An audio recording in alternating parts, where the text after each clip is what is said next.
Bom dia, galera! Vamos lá para a nossa aula de História. Hoje falaremos sobre Roma Antiga. Essa história se encontra nas páginas 126 até a página 131. Termina aí com atividades desses conteúdos que nós vimos. Então, vamos nessa. Roma Antiga. A cidade de Roma, localizada na Península Itálica, surgiu da união de povos de diferentes origens, como os latinos, os samitas e os etruscos. Ao ocuparem essa região, desenvolveram a agricultura, a criação de animais, o artesanato e o comércio marítimo.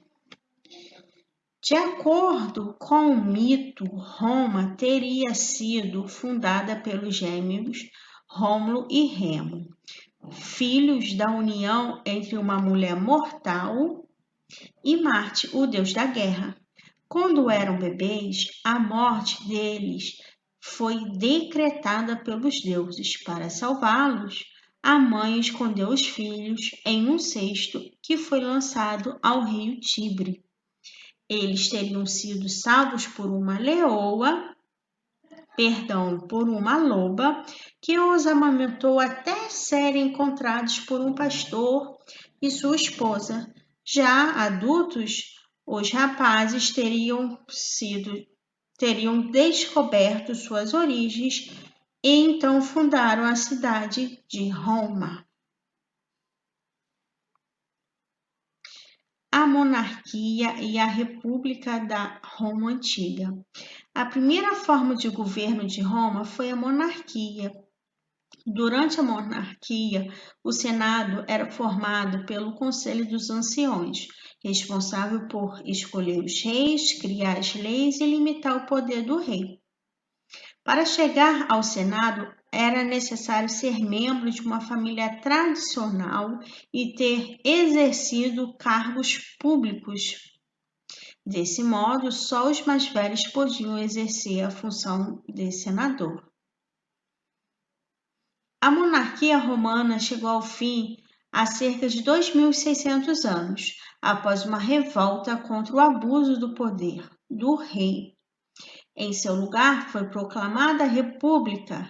Inicialmente, o poder do Estado passou para as mãos dos patrícios, que escolhiam 2 cônsules responsáveis por presidir o Senado e as assembleias populares. Com os plebeus passaram a ter mais voz na vida política romana. Então, nós também podemos perceber aí que a pirâmide social da Roma Antiga, tá? Nós temos aí o imperador na época do...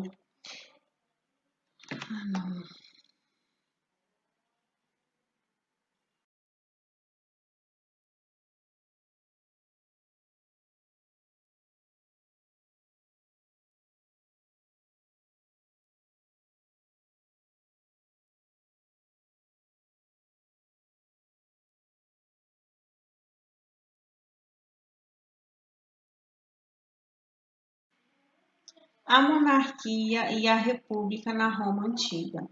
A primeira forma de governo de Roma foi a monarquia.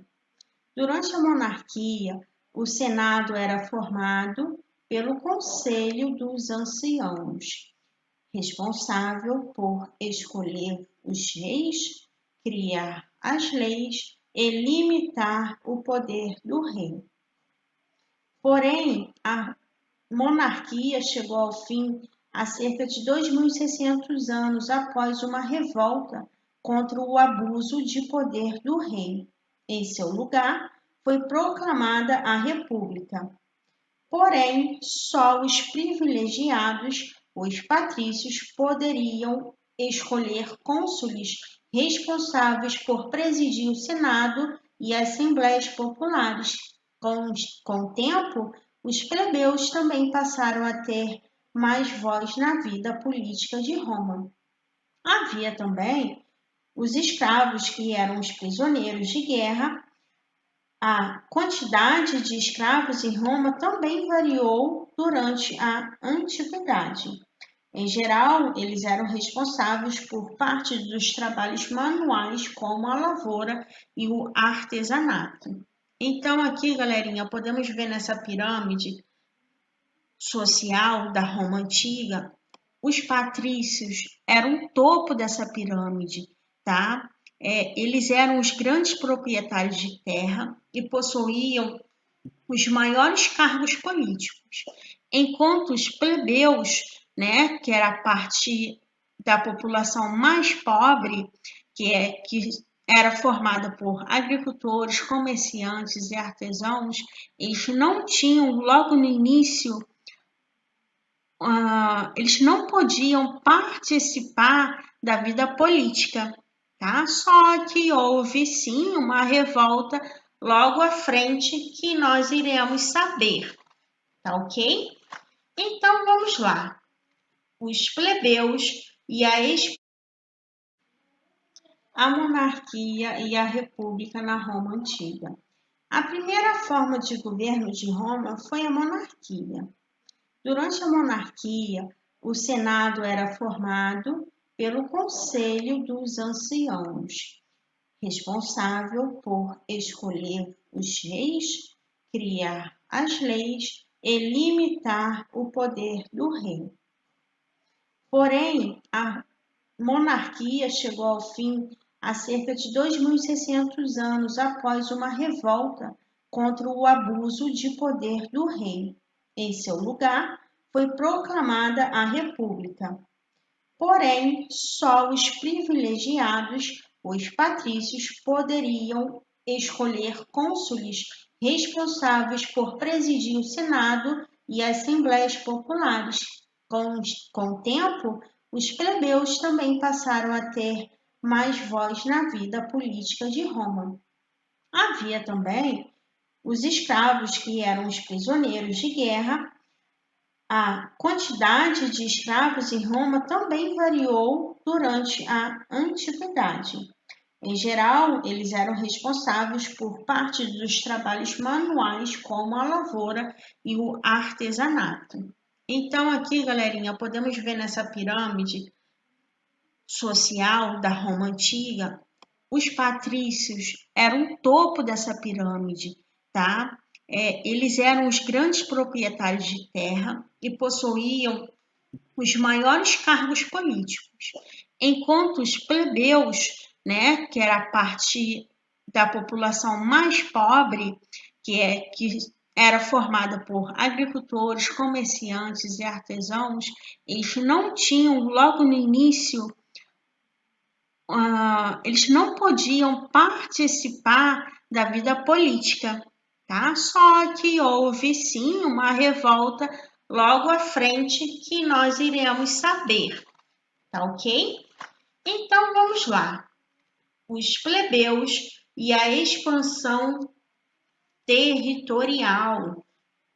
Durante a República, os plebeus, não satisfeitos em não terem direitos para se eleger a cargos políticos e nem participar do Senado, fizeram uma revolta.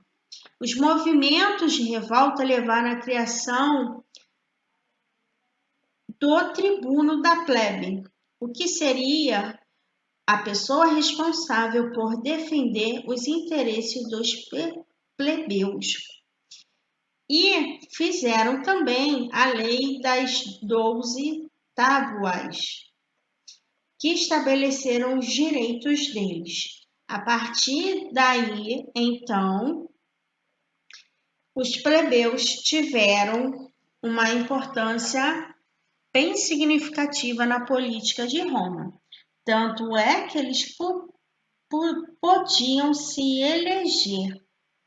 A expansão territorial de Roma, além da Península Itálica, os romanos conquistaram áreas no norte da África e no sul da Península Ibérica, ilhas no mar Mediterrâneo e regiões da Ásia.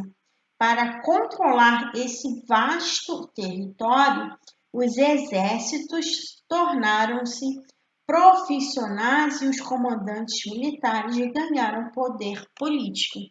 Então, aí nós podemos ver que a expansão territorial de Roma foi muito grande. Tá? Então, eles investiram pesado no militarismo, porque eles precisavam governar todo esse território aí que vocês estão vendo.